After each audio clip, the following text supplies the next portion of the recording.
Bank and Investec have been named among 17 banks, including global lenders such as JP Morgan Chase, Bank of America and HSBC, in the scandal. The Competition Commission says the collusion of banks to manipulate the rand began way back in 2007.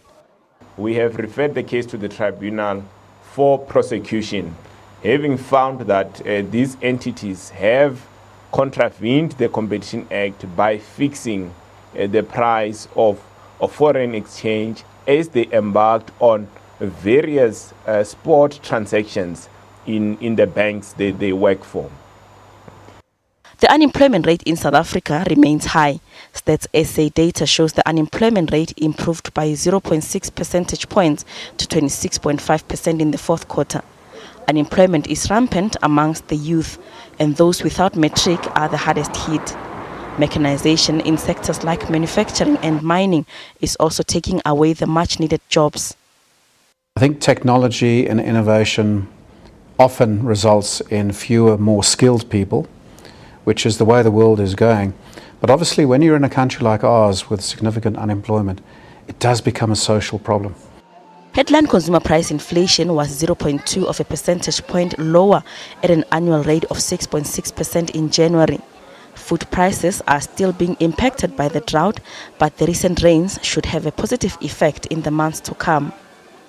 We seem to have reached a turning point in our economy, and the unemployment figures and the inflation figures are starting to confirm that turning point, because although unemployment is still very high, I don't think we need to be proud of a 26% unemployment rate, because a year ago it was 24%.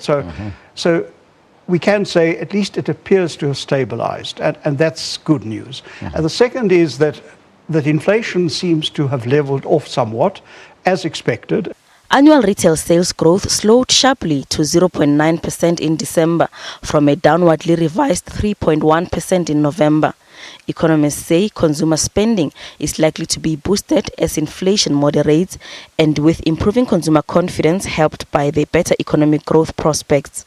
The rand strengthened this week to trade at 12.90 against the dollar on Wednesday, the strongest level since August 2015. It's now back to above the 13 rand level. External factors probably have had more to do with the last few weeks than internal factors, especially some of the perceptions about the Trump factor in the United States and how it might affect commodity prices on a very positive basis, and other good news from abroad or uncertainties from abroad that have favored the rand. And for as long as it lasts, it certainly improves the outlook for inflation, which we've just discussed, because import costs will be lower.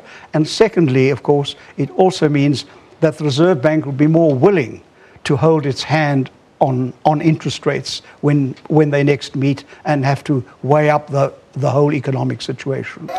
Next week, Finance Minister Pravin Gordhan will present this year's budget. Fiscal consolidation is expected to remain a priority. Economists believe while there may be some tax relief for lower income earners, personal tax rates will likely increase. Tax relief for companies will be limited, but rates for indirect taxes will go up as government tries to raise funds to plug the budget deficit. Stats SA will release the producer price index next week, which will show the rate at which prices of goods at the factory gates change. SABC News, Johannesburg.